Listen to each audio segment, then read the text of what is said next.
Good afternoon on this beautiful Southern California day. I hope wherever you are, the sun is shining. I'm Douglas Haynes from the Office of Inclusive Excellence, and my pronouns are he, him, and his. I want to thank you for joining us at today's virtual special occasion as we recognize 5 exceptional scholars named as inaugural UCI Inclusive Excellence term chairs. Before we start today's program, I want to take this time to acknowledge our presence on the ancestral and unceded land of the Gabrielinos and the Huañaños Achaman nations. As a land-grant university, it is vitally important to acknowledge and make visible UCI's relationship to Native peoples, to recognize the history of the land on which we stand, and to affirm the past and present and future of the Gabrielinos and the Huañaños Achaman nations here in this place. This acknowledgement is, in fact, a living narrative and serves as a call to action to all members of the UCI community. While the current COVID circumstances prevent our in-person gathering, my office was delighted to schedule this virtual event to formally recognize 5 Inclusive Excellence Term Chair appointees. They are Tonya Bradford from the Paul Marat School of Business, Kaaryn Gustafsson from the School of Law, Jessica Millward from the Department of History in the School of Humanities, Davin Phoenix from the Department of Political Science in the School of Social Sciences, and Bryan Sykes from the Department of Criminology, Law, and Society in the School of Social Ecology. These distinguished colleagues emerged from a highly competitive call for nominations. Selected by a faculty committee, they were honored in July 2021 for their scholarly contributions and approaches to contribute to the university-wide aims for Black Thriving. Our next speaker will be Provost Hal Stern, who will highlight the mutually supportive commitments that we are making with these investments as a campus. After the Provost's remarks, I will engage the chairs in a facilitated conversation, also entertaining your questions using our webinar question and answer tool to explore together the actions and activities this year that promise to create an even more hospitable and engaging learning environment at UCI. For those of you on Zoom today, we'll be recording and we'll be posting on the OIE website for those who were unable to attend the live recording. What does it take to be a Black thriving university in the United States? What efforts will contribute as most cogent to this end? These questions inform the development of the Black Thriving Initiative and the ongoing attention to this initiative of our Chief Academic Officer, Hal Stern. In his role as Provost and Executive Vice Chancellor at UCI, Hal Stern has brought leadership capacities to bear on the pressing needs of our UCI community during these unprecedented times, including attention to the Black Thriving Initiative. Centrally funding for this Inclusive Excellence Chair program and a Black Thriving Initiative hiring cluster initiative to advance faculty hiring. Together, these investments and others have placed UCI in an enviable position for building a substantial research acumen to address the complex issues associated with inequality and underrepresentation in higher education and beyond. In addition to his role as Provost and Executive Vice Chancellor, Hal Stern is a Chancellor's Professor in the Department of Statistics. Previously, he served as the department's founding chair, as Dean of the Donald Bren School of Information and Computer Sciences, and as Vice Provost for Academic Planning. Prior to joining UCI, he held faculty positions at Iowa State University and Harvard University. I want to thank Hal for making time today to address our honored scholars in this initiative. Please join me in welcoming Provost Hal Stern. Thank you, Doug. I appreciate the invitation, and I'm really happy to be here. I'm going to take the first minute of my remarks to actually recognize you and your colleagues in the Office of Inclusive Excellence. Your office serves as a leader and facilitator of all of the campus efforts to enhance equity, diversity, and inclusion through a wide range of programs. This includes the Black Thriving Initiative that we're here today really celebrating. But it also includes other programs like the UCI Sea Change Initiative, which is part of a AAAS initiative aiming to increase diversity of the faculty. It also includes the Chancellor's Inclusive Excellence Awardees Program, which you helped develop, which brings in new faculty and recognizes those that can contribute to our inclusive environment. So thank you for all that you and your team do. I really am quite honored to be able to be here today to officially install our inaugural Inclusive Excellence Term chairs and recognize their talents and scholarship. I think we all had hoped by putting off the inauguration until now, we would be in person, but that turns out not to be the case. So I appreciate everyone's indulgence as we deal with the vagaries of the pandemic. I want to thank everyone who's here today. I notice many of the deans who nominated both the winners, but also who nominated other candidates for this. Really appreciate their support of the program and the process, and the many faculty colleagues who are on with us today to support their peers and our peers as they pursue this important research. The Black Thriving Initiative, which Doug described briefly, is aimed to address the complex and challenging social issues that arise when we recognize anti-Blackness as a threat to society and our campus community. The program includes, as Doug mentioned, a cluster hiring program. It includes this Inclusive Excellence Term Chair program. But Doug has also done great work in setting up a new, for example, element to the Inclusive Excellence Certificate program to address some of the issues associated with Black Thriving. I want to say a couple of words about the Inclusive Excellence Term Chair program. In particular, it was developed by OIE and my office as part of the response to anti-Blackness, as part of the Black Thriving Initiative. The program will, in fact, live on. And so the inaugural theme for the first 3 years is Black Thriving, and thus the outstanding faculty that we're recognizing today. But 3 years from now, we'll have another round of such chairs focused on a topic that seems especially appropriate at that time. Really, as I said at the start, excited about having these chairs. They are intended and provided support. We are providing support so that they can engage in scholarly activities aimed at informing the practices and policies needed to enhance belonging, equity, and thriving in our Black community. Over the next 3 years, each term chair will engage in research, teaching, and service activities that advance the program theme. And we look forward to hearing about their progress during the 3-year program. This installation is a visible demonstration of the chair's commitment to the Black Thriving Initiative and the components of it that they will explore. Along with the deans and the faculty colleagues, I want to pledge my support for you in this work, and I look forward to hearing about your findings and that we can share them within our community, but also beyond our community. So let me close by offering my congratulations and indicate how proud I am of the work you have done and how much I'm looking forward to the work that you will do. And I look forward to hearing your remarks during the rest of this program. So with that, I'll stop, Doug, and turn it back over to you. Thank you. Thank you, Hal. Really appreciate your remarks and your support.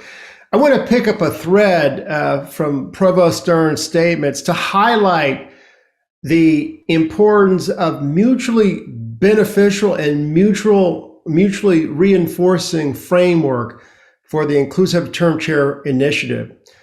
By their scholarly contributions, the term chairs visibly demonstrate a vested interest to improve access and opportunities for learning for our African American students. They also extend a wealth of scholarship and critical literature that will be used beyond UCI to further inclusive excellence, not only in the University of California system, but beyond. And third, and finally, to enhance understanding about strategies to prevent anti-Black racism and strengthen approaches to equity in education. As we move now into the dialogue with the term chairs, I invite questions from participants using our question and answer webinar tool. But before, let me provide some brief introductions of these phenomenal scholars, encourage you to read more about them and ongoing updates about their projects that we will post on the OIE website. Tonya Bradford is an associate professor of marketing in the Paul Marat School of Business. In her project entitled Advancing Black Thriving Marketing at the Marat School, will examine the questions that organizations face when responding to consumer activism to address anti-Black racism. Kaaryn Gustafsson is a professor of law and a director of the Center on Law, Equality, Race in the School of Law. Her project on centering California in the history of racism and resistance, Black leaders and social legal change. She will explore the forgotten or invisible histories associated with California's complex legacy of racial and ethnic inequality. Jessica Millward is Associate Professor of History and a core faculty member in the Department of African American Studies in the School of Humanities. Her project on documenting the invisible archives of slavery, Black digital humanities, and Black feminist theory as a prescription for Black thriving at UCI continues her decades-long commitment to making Black women visible. From this perspective, she will examine slavery and its afterlife in the United States.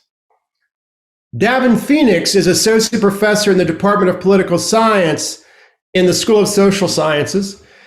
His Inclusive Excellence Term Chair project will create a consortium on power and identity, creating a multidisciplinary research lab to highlight the social, political, economic, legal, and health-related significance of Blackness in particular, and identity more broadly. Bryan Sykes is Associate Professor and Chancellor's Fellow in the Department of Criminology, Law, and Society in the School of Social Ecology. His project on racial reckoning, engaging and mitigating anti-Black racism through inclusive excellence research, teaching service, and public commentary, aims to educate the public and policy makers about anti-Black racism and the causes and consequences of racial inequality in the criminal legal system. We aim to keep this portion of the program conversational in turn. I'll start our discussion with questions that I invite the chairs to comment on, and I want to begin with my colleague, Professor Tonya Bradford. What does the Black Thriving Initiative mean to you? Thanks for that question, Doug. When I think about Black Thriving, my research from my dissertation actually focused on Black thriving. So this is something that I've been thinking about for some time. In particular, I really am concerned about financial well-being in the Black community. We are all well aware that resources are key to several outcomes, not just housing and education, but we're finding things like health and access to medications that people might need are essentially associated with financial well-being. So when I think about Black thriving, I'm really focused on, from a marketing perspective, what are the resources in the marketplace that institutions have that they can actually address some of the inequities that are being faced by Black consumers in the marketplace to help them in advancing goals towards having more financial security and financial well-being. And so when I think overall about Black Thriving, it's from this very particular perspective and this lens that looks at what can institutions do to correct some of the institutional inequities that we've seen over centuries in the United States. When I also think about teaching, which is another component of this, you mentioned how we disseminate this information. In the business school, we do a lot of case teaching. The things that's quite fascinating is when you think about business problems, we tend to focus on certain types of protagonists. We haven't seen many protagonists that are non-white and non-male.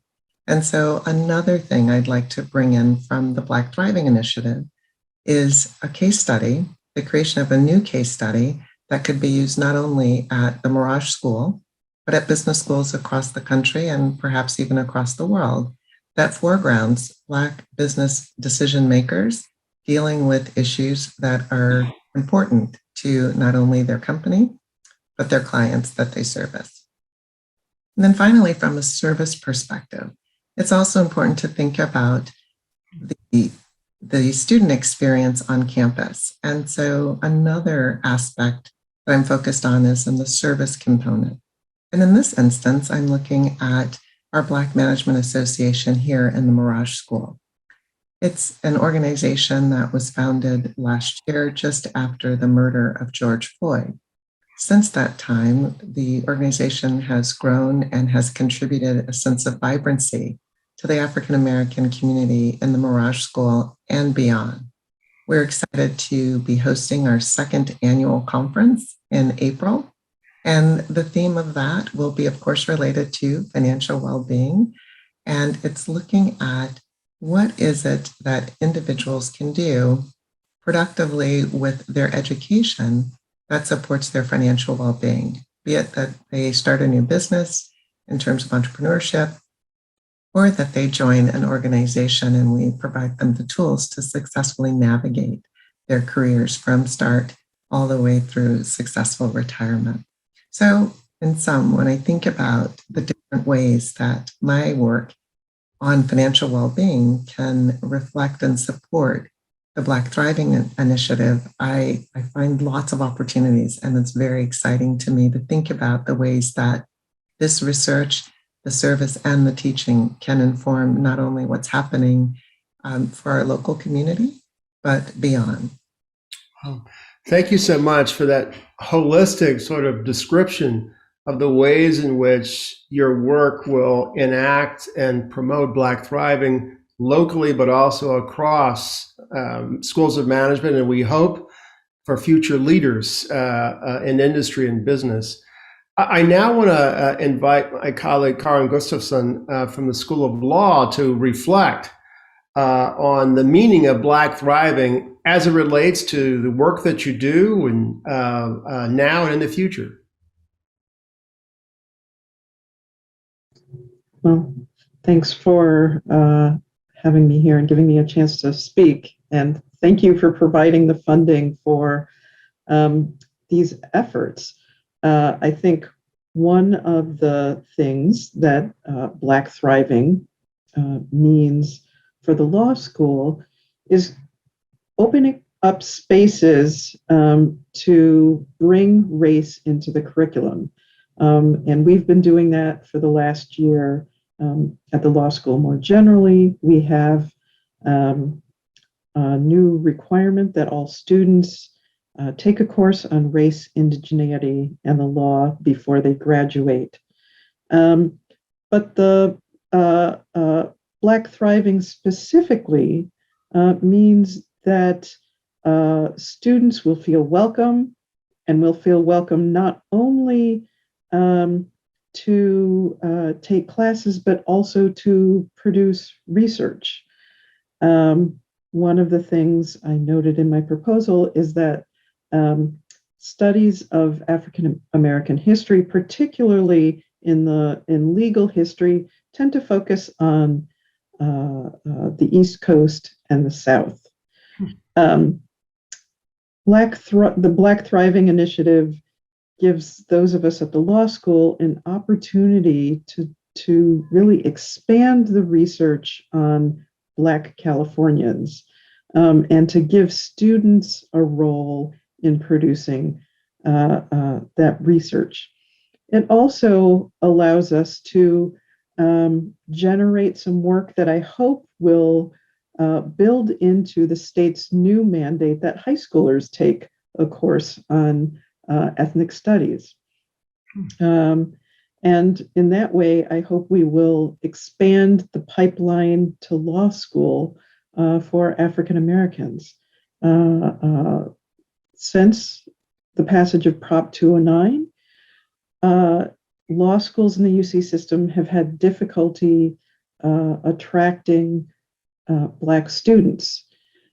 I see the Black Thriving Initiative as a way of attracting Black students to UCI and attracting students who are interested in the history of Black Californians.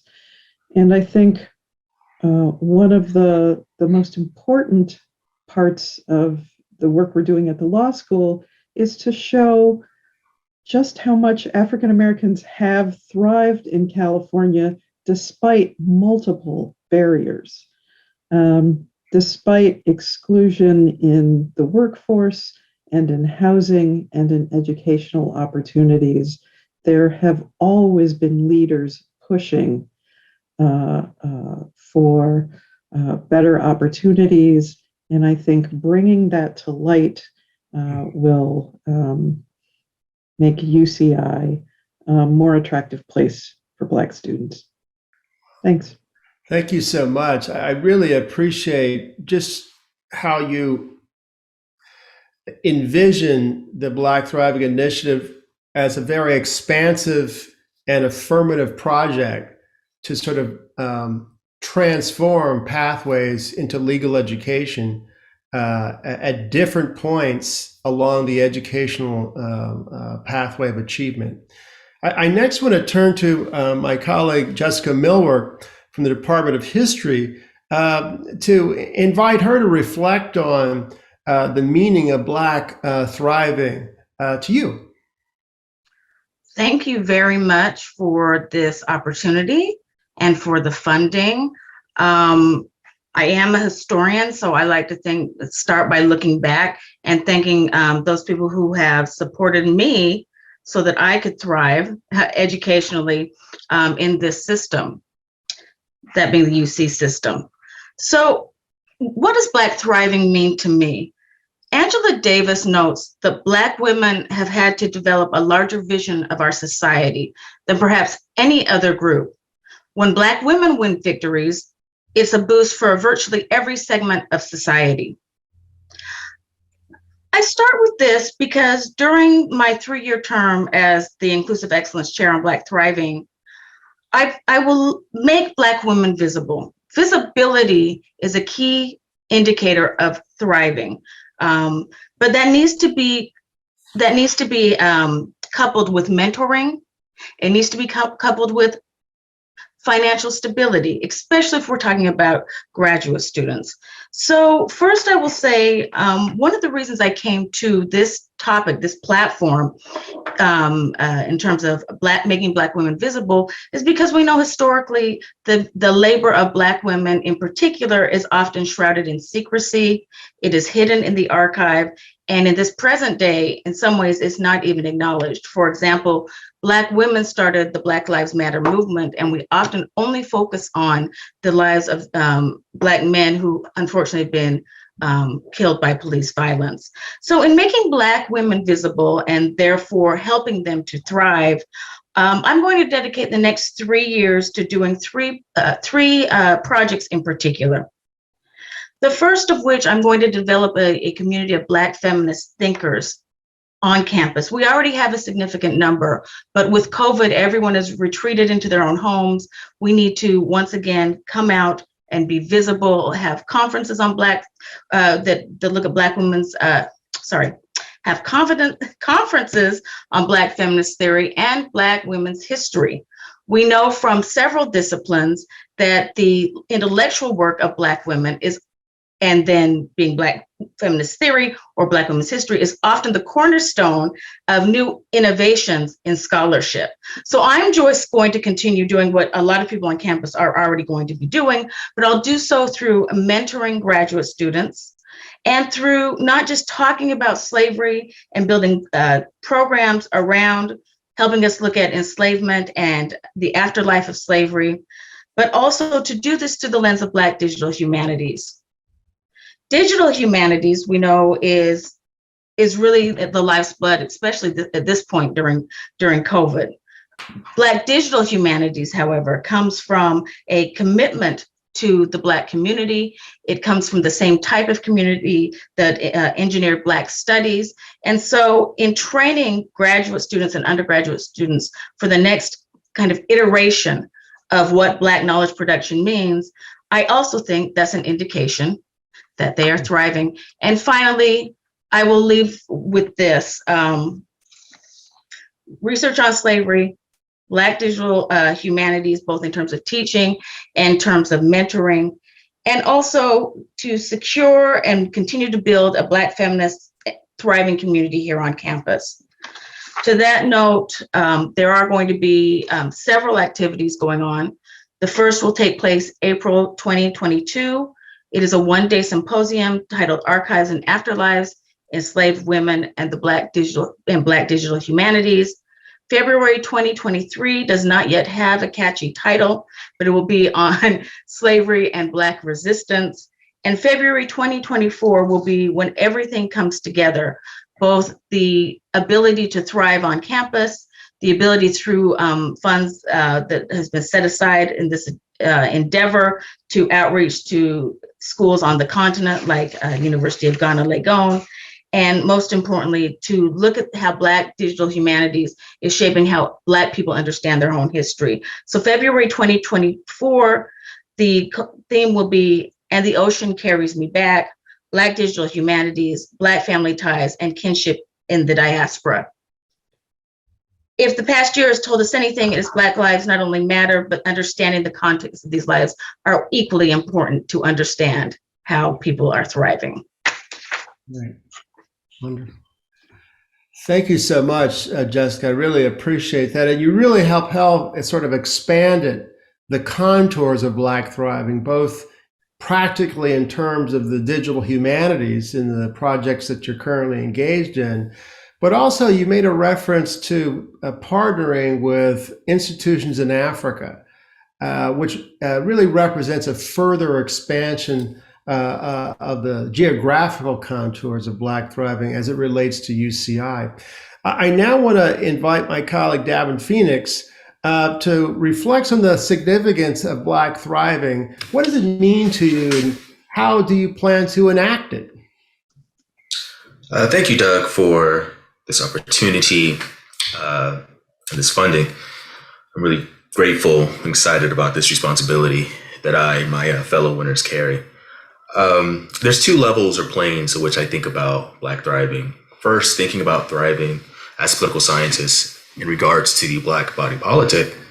I think very simply, for that body politic to thrive, we need to have unfettered access to the polls. We need to have our enfranchisement protected and secured strongly by federal government.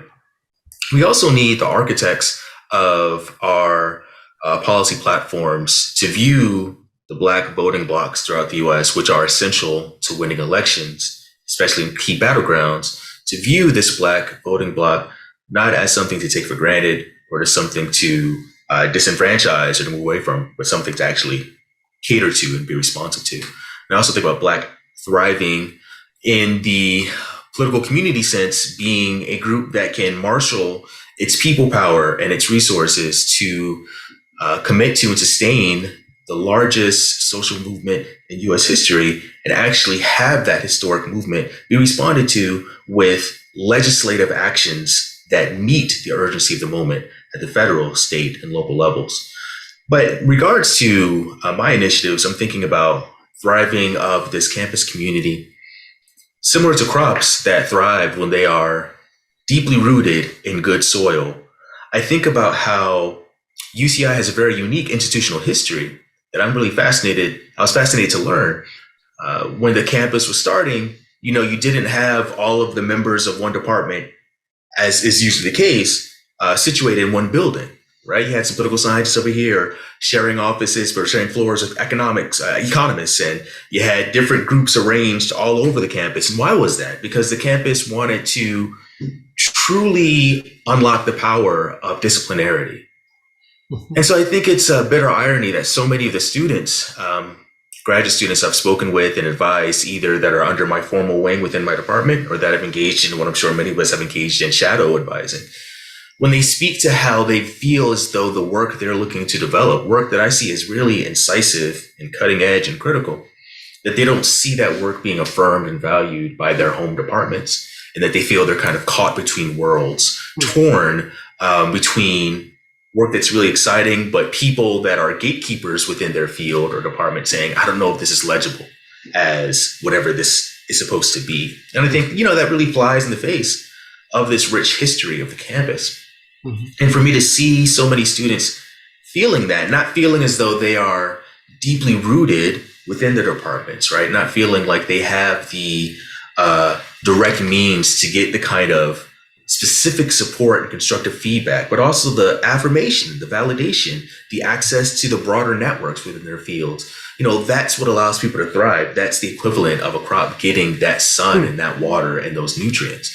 So I said, what can we do about that? Especially since this is not a phenomenon that is limited to one particular department or field. So I wanted to create this consortium that essentially creates, I really like the word Jessica said about visibility, right? Creates more visibility for our grad students and our faculty that are Black at UCI here. So that if we don't necessarily have those support systems in place within our own home departments, we can create that for one another, and that we can provide the kind of nourishing that young scholars need. So I'm really excited about the possibilities of creating sessions for us to share the work that we're doing and get a new set of audiences for it, but also to provide that kind of real talk and help particularly young faculty, young emergent scholars navigate so that hidden curriculum and understand some of those unspoken truths about not simply how to survive and make do in departments where we often find ourselves one of a precious few, or maybe the one, but so that we can actually thrive, we can actually be the best possible version of ourselves, and that we can produce work that is true to ourselves while still getting that legibility within our respective programs. Wow. Thank you, Davin. I mean, the word that comes to mind in light of your description is mobilization. In much the same way that mobilization across the country was so important during the civil rights movement as a way to bring people together for a common purpose, I think that some of the projects you're describing to enable thriving among our students is precisely mobilizing to build bridges, to cross disciplines, to enhance visibility. And I think all of those steps are relevant too, as you well know, in the political environment, precisely when it comes to voting rights, when it comes to getting agendas adopted by leading parties and changing public policy. And public policy is something that brings me to my colleague, Bryan Sykes. And Bryan, I really would love to hear from your vantage point and experience, what is the significance? What is the meaning of Black thriving? Thank you, Doug, and thank you, Provost Stern, for allocating funds to such an important initiative on campus, which has the capacity to have national implications from the work and the training that's going to come from the Black Thriving Initiative. So Black Thriving means to me that I have an opportunity to reach communities that face tremendous barriers to equity and inclusion in society, educational spaces, and in the legal system. It also means that I get to shape the next generation of thinking about issues of Black thriving, racial inequality, and racial reckonings through policy change. And so the Black Thriving Initiative will allow me to focus on a research project, course development, and service opportunities that will advance community well-being by providing knowledge and solutions to systemic barriers that affect people of color in general and Black men in particular, who are disproportionately ensnared in the criminal legal system. For instance, I intend to create a new course, an advanced undergraduate seminar titled Racism Without Racists, Implicit Bias, Social Inequality, and the Criminal Legal System. And in this new course, it will be led as a practicum for advanced undergraduates with research experience. And the core of the course will relate to the Black Thriving Initiative through research on shadow costs, which are the hidden financial penalties in the criminal legal system. And specifically in thinking about how the court assesses willful noncompliance among defendants and probationers, this research project and this new course will demonstrate how the introduction of money into the criminal justice system and in its decision-making forms creates an implicit bias against the poor in general and Black defendants and probationers and parolees specifically. And while the policy of the court is colorblind, the effects of economic inequality are not race neutral. And so the consequences of these policies is that the poor and people of color are bound to the carceral system through court surveillance almost indefinitely, or at least until they can afford to complete various rehabilitation programs. And so this new course, Racism Without Racists, will help UCI undergraduates to learn how to deconstruct race-neutral social and administrative policies to illustrate how race and inequality remains deeply embedded in the inner workings of policy and judicial decision-making. So the meaning of Black thriving to me is that I get to lead a racial reckoning in our criminal legal system through research, but also through instruction. And by teaching our talented undergraduates to think about how colorblind policies and judicial decision-making often exacerbate problems of inequality by race, my goal is to give students the opportunity to learn how to see social policy, race-neutral social policy through a racialized lens. Thank you. Thank you so much, but I really appreciated your observation about how Black thriving is a very generative process of both creating knowledge and transmitting knowledge, but above all, equipping people to sort of see the racial effects of race-neutral policies. I want to display a couple of images as we pivot to another question, but just to highlight the significance of the Black Thriving Initiative for our campus now that we're 54 years old. This is a photograph from the March on Washington in 1963. A very consequential time. 2 years later, UCI was founded. And in fact, it was founded in the year after the Civil Rights Act of 1964. And there were a series of legislative achievements that really promised a framework for a new multiracial society. Now let's fast forward to a few years ago. Would you show the second? This is a snapshot from a Black Lives Matter protest. And what's striking is that in the 50-year plus history between the March on Washington and the killing of George Floyd, there has been progress, but there remains a tremendous amount of unfinished work. And it's particularly noteworthy that through the Black Thriving Initiative, we're mobilizing, if you will, this remarkable institution in order to understand, inform, and equip to advance Black thriving, not only locally, but across the country. And so I want to turn to a question that is often very loaded for historians or historically minded people, because I'd like to ask some of you about what do you expect to see 3 years from now?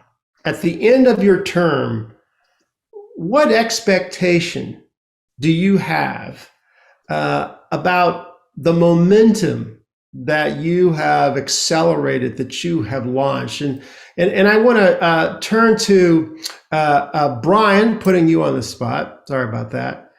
But you outline a set of activities that I want to return to school to attend, right?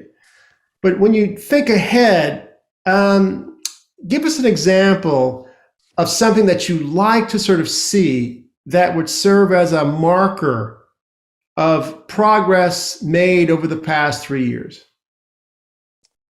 Yeah, that's a great question, Doug. What I would like to see is the court take up issues of money, and the legislature as well, issues of money in the criminal justice system, the role of money. And what we've just witnessed, we're in a very remarkable moment historically. So Governor Brown, before he left office, and the legislature tried to take money out of the bail system. And yet what we saw recently with the election of 2020 was that California voters reinscribed money into the criminal legal system by repealing the law that the California legislature and Governor Brown had put into place years earlier.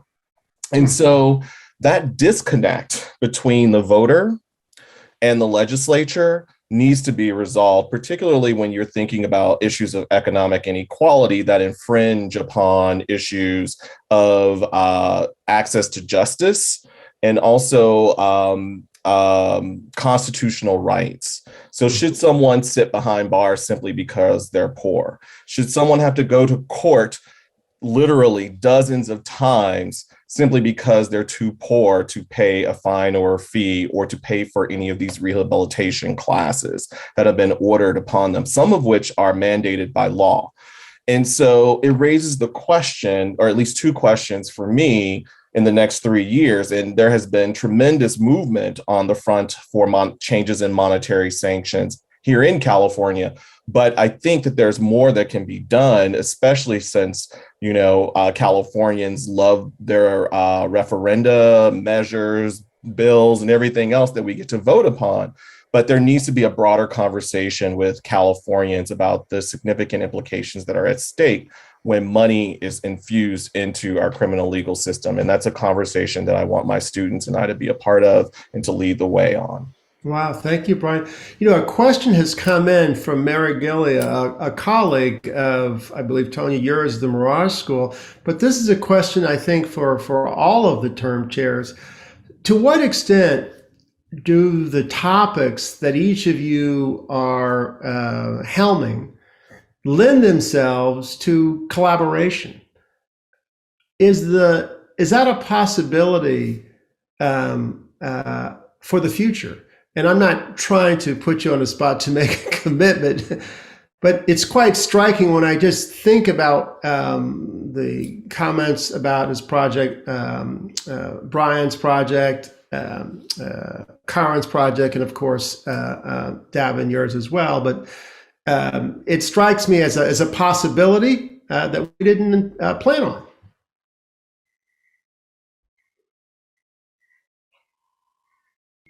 Are we welcome to jump in on that question? Jump in, please. Because that's a core pillar of what I want to see. One of the initiatives that I've just been able to launch is to create some pools of money to support people on our campus who are engaging in work that entails a collaboration across at least two units, different units on campus. that interrogate some element of Blackness or Black life. And I think, to connect it to your next question, Doug, would like to see some longevity to that. Because I hope to not only be able to support existing work that has crossed those interdisciplinary bounds, but to provide another source of motivation for people to pursue those types of ideas. Because something that has both excited me and vexed me, as I alluded to in conversations, both with the junior faculty, it's weird to say I'm not junior faculty anymore, but and also leading the emerging scholars and graduate programs, is they don't want to be bound, right, by one kind of dominant paradigm, right, or one dominant theoretical narrative. And they see the ways in which their approach to these questions of identity and power draw from law, draw from public health, draw from sociology, and all of these, right? And yet, for all of the kind of ways in which we can pay lip service to interdisciplinarity, I think there's still a lot of pushback against people that want to put that into practice. So if I can push against that pushback and showcase the kind of healthy, rich, vital types of thoughts and policy solutions, right? And subscriptions and prescriptions that can come about from that kind of broad thinking, then I think we're going to be better off, not just as a campus community, right, but as scholars that can be engaged in meaningful and informed praxis. Well, thank you. I want to have Jessica and Tonya add to this conversation. Jessica? Well, I think that in some ways we are already collaborating without even necessarily sitting down and literally reaching across the table. On campus is the Black Studies cluster that was pioneered in the humanities by Sorohan and others. And so we're bringing in graduate students across campus that are committed to, I'll say Black Thriving, Black Thriving and Black Studies initiatives. So we are in some ways collaborating on that in that manner by just being present, being on these committees and bringing in graduate students. The other way I think that we are already collaborating is that some of us are involved in the Liberation, Anti-Racism, and Belonging Center that Judy Wu and Amanda Swain hope to receive significant funding for, so that we can have a greater conversation with people who are also interested in change. And finally, I think that a direct way in which we collaborate on the ground is, I'm so excited about Kaaryn's project, because there's so many things we could do with Black digital humanities and history. There's so many things we could do with Black digital humanities with everyone's project, but I do not do numbers. I'm a qualitative scholar. I'm a historian. So I will lose any kind of charts and graphs. I will leave those to the social scientists. So thank you for letting me answer. Oh, one more thing. I'm sorry. One more thing. I think another way we can all collaborate and think about critically is using the UC HBCU project to think about ways in which we can train students over the summer from HBCUs to then come and apply and matriculate through UC PhDs programs. Thank you, Jessica. I think Jessica pointed out many ways of ongoing engagement that can be elevated and further accelerated. I want to reach out to Tonya to see the viewpoint from Mirage. Yeah, I just wanted to piggyback on a little bit of what Davin said, as well as Jessica. Yes, we're absolutely collaborating across the campus in many ways. But I believe that this term chair opens up new opportunities that perhaps even 6 months ago, when we first started meeting, we hadn't even imagined. We each came together and shared about our projects, but as they've grown and developed, I believe that our view of how we can impact not only our campus, but the society in which we are embedded in marvelous ways. So when I think about some of the initiatives we have at the Mirage School and outreach that we're doing in our community, I think that there are opportunities for us to bring in things that are related to social justice and engagement, as well as the historical perspectives to ensure that both the community members at the high school level that we're bringing in, as well as the business partners that we're bringing in, have benefit of all of that knowledge that the UCI entirety bring to bear on business problems. And so I'm really excited about not only what we can do to develop our scholars as they go and leave our campus, but also what we can do for our local Orange County community. Wow. Thank you. I want to take a point of privilege and direct this question to Kaaryn Gustafson, faculty member in the law school, both to revisit the question about what's something that you would like to see by the end of your 3-year term. And I want to sort of give you a more directed question. Right now, as you know, and many people are aware of, President Biden is considering a number of potential nominees for the imminent vacancy in the Supreme Court. And he announced that he intends to nominate the first Black woman to the country's highest court. A number of names have been shared, including our former Dean Son Richardson in a recent article in the Washington Post. And if you can pull together what your ideas are over the next 3 years, and perhaps it may relate to the ongoing transformation of the Supreme Court.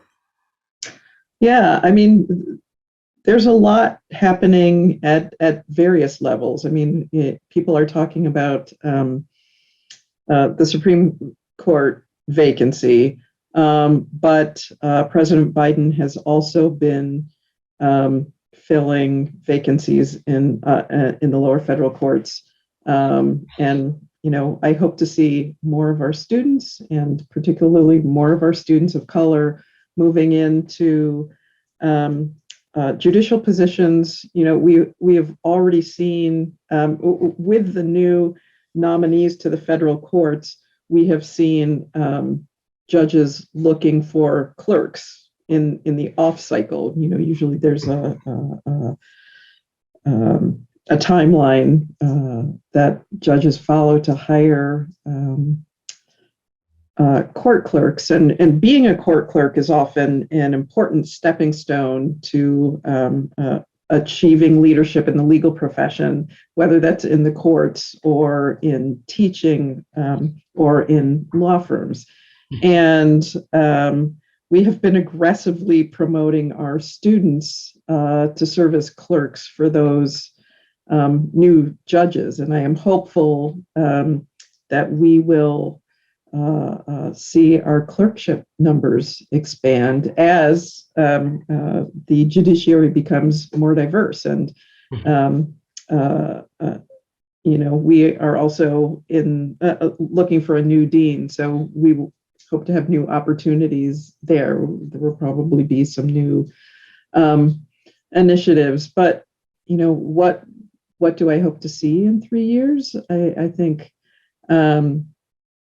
more research, more collaboration, and we've been talking about the inclusive excellence term chairs as a way of building a collaborative community. But I have to say that the hiring initiative has also, I think, created a lot of connections across campus.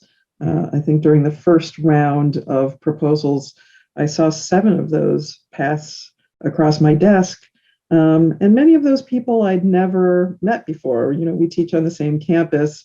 And I've been surprised how many people are across the UCI campus are doing work related to social justice, but maybe not directly engaged. And I see the Black Thriving Initiative as a way of focusing some of that research energy. So far, it seems to be working. Yeah, I think that I have to agree with you. I think that the term chair program, I think, is a terrific way to focus attention to on a topic of, I think, national, international import. I think that the term chair, the cluster hire initiative, has been very successful for the reason you mentioned, Kaaryn. Our first funded cluster is entitled Environmental Health Disparities, and indeed involves faculty from anthropology, civil engineering, and departments in public health, along with medicine. And that constellation itself is something that you usually don't wake up thinking about. But I think that the call itself stimulated interest precisely because people have been engaged in this work, but not necessarily across campus. I have another question that I want to ask, and it's really about communicating to not just current students, but future students. As most of you know, UCI receives among the highest number of applications from Black California high school students. It's usually number 2 or 3 out of the entire system. And they clearly are interested in UCI, right? One question that I'd like to ask, what brought you and keeps you at UCI? And so I want to start with you, Tonya. What brought you to UCI and what keeps you at UCI? Thank you for that question, Doug. I was elated to have an opportunity to join with 2 senior colleagues in my area, Mary Gilly, who asked the question earlier, and Alati Venkatesh. They are both now Emeriti faculty, but we do research in a very similar area. And it really does focus on people that are often othered. And to have a chance to work with them in collaboration with them was very exciting to me. Once I came onto campus, I had an opportunity to interact with and get to know people like Bill Maurer, who I cited in my dissertation and had no idea he was here at UCI. And so we've been able to develop a good channel of communication. And so what brought me here was kind of the research ethos of the community. And what keeps me here is the engagement across the community. It's a vibrant research community. It's a compassionate community. And I'm really excited about the opportunities to work with people across UCI's disciplines. I love that I'm an ethnographer by training, so my heart is true to anthropology.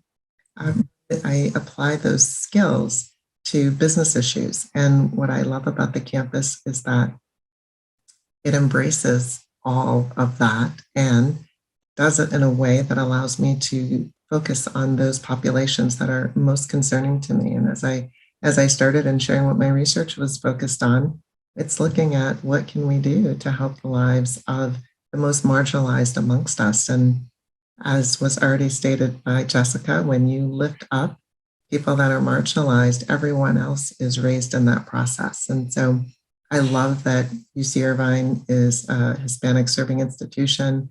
We have a focus on Black thriving and doing all that we can to support our Black scholars and our students.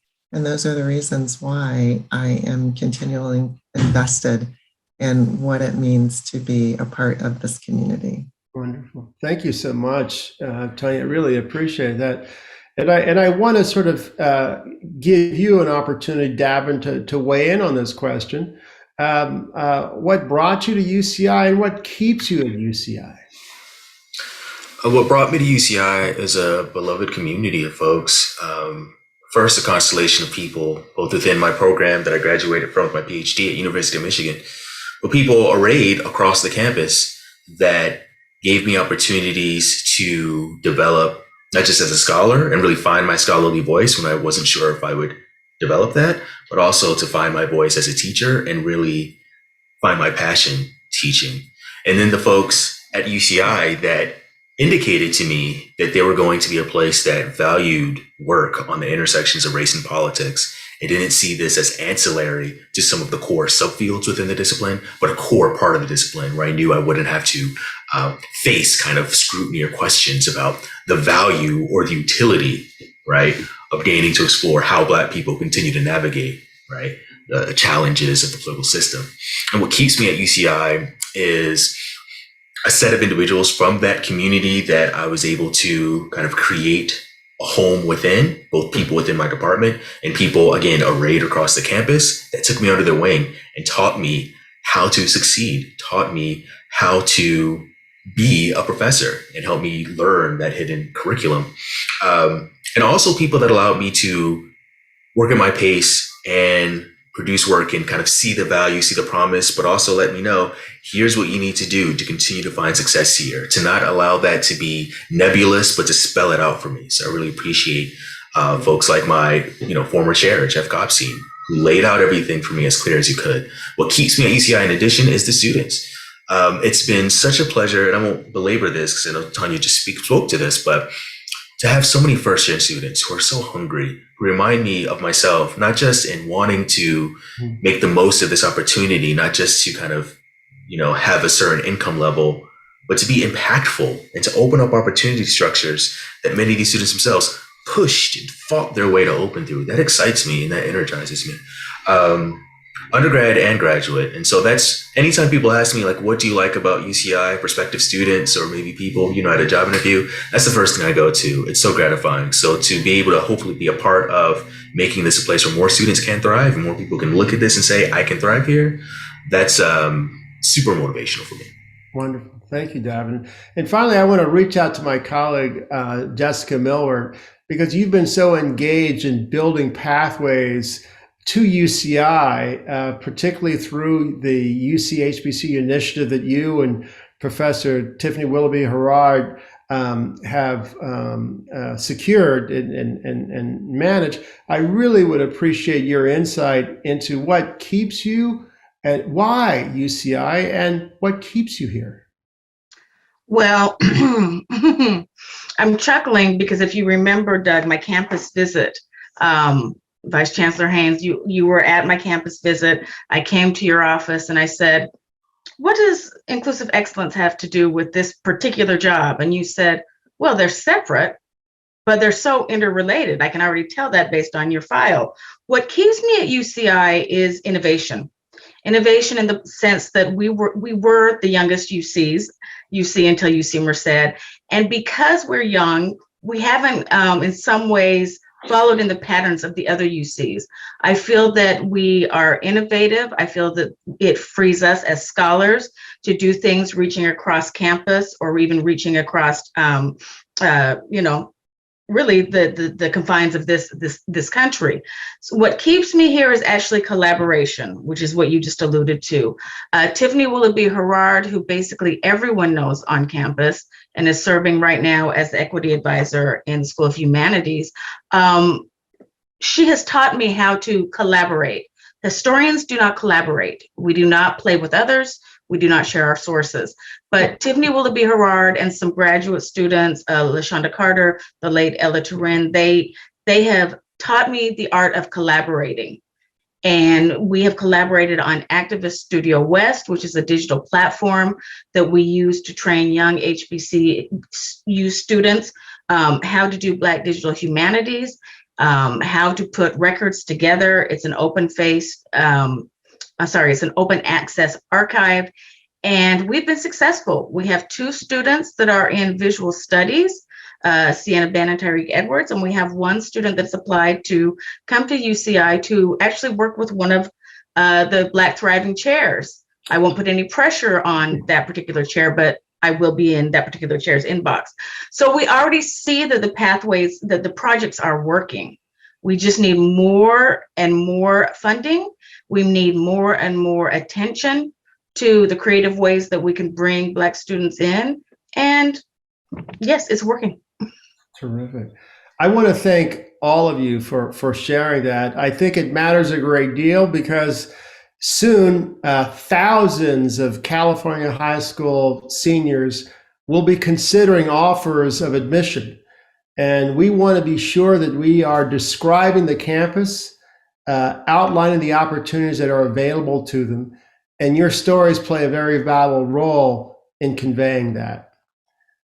As we begin to move towards the adjournment of this installation program, I want to thank Provost Stern and our Inclusive Excellence Term Chair recipients for their involvement and participation this afternoon. I want to thank all of you who made a commitment today to Zoom in for this program.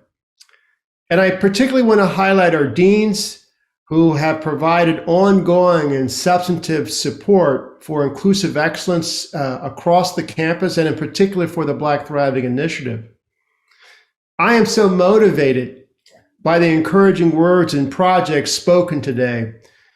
And I want to highlight some additional opportunities for our community actions. There are opportunities for STEM majors to support one another, and I want to invite our undergraduates and graduate school students to consider attending This Is What a Scientist Engineer Looks Like, to hear important narratives about mentoring, and to learn about upcoming mentoring workshops hosted by OIE, Cal IT2, and the Office of Access and Inclusion. The virtual event is 12 p.m., and the RSVP link is hosted under our webpage events and shared with you in chat. There's a few other events that I want to highlight as well, including one scheduled on February 11th, entitled Teaching and Learning in a Changing World. And that event involves panelists that include Keith Curry, a UCI alumnus and president and CEO of Compton College. And information will be available at the UCI Stay at Homecoming. There's also an exciting seminar entitled Binding Blacks, Du Bois and Camus on Engaging the World at 4 p.m. on Monday, February 21st. This is sponsored by UCI Religious Studies, as well as the Office of Inclusive Excellence. And two more, the School of Biological Sciences Office of Inclusive Excellence will host a screening and discussion of the film White Like Me on February 23rd at 5:30. The event RSVP is hosted at our OIE event website and will be shared with you via chat. And just two other items. I want to encourage everyone who is attending and participating in this program to consider taking the Black Thriving Pledge. It consists of 4 expectations. They are posted on our website. Well over 1,500 UCI employees and faculty, as well as undergraduates and graduates, have signed the pledge. The 4 expectations really are about our own journey in how we see ourselves in relationship to Black people and Black communities. What's been so heartening are the testimonials of nearly 800 people who've explained why the BTI pledge matters to them. And finally, inclusive excellence is never one and done. And I want to invite you to join your local school and department climate councils and other organizations to make sustainable changes at UCI. Please visit our listing of current councils at the OIE webpage and the link that is included in chat. Thank you so much for joining the Inclusive Excellence Term Chair installation today. And I look forward to updating you about opportunities to further dialogue with the term chairs about their work. Thank you again, and congratulations, chairs.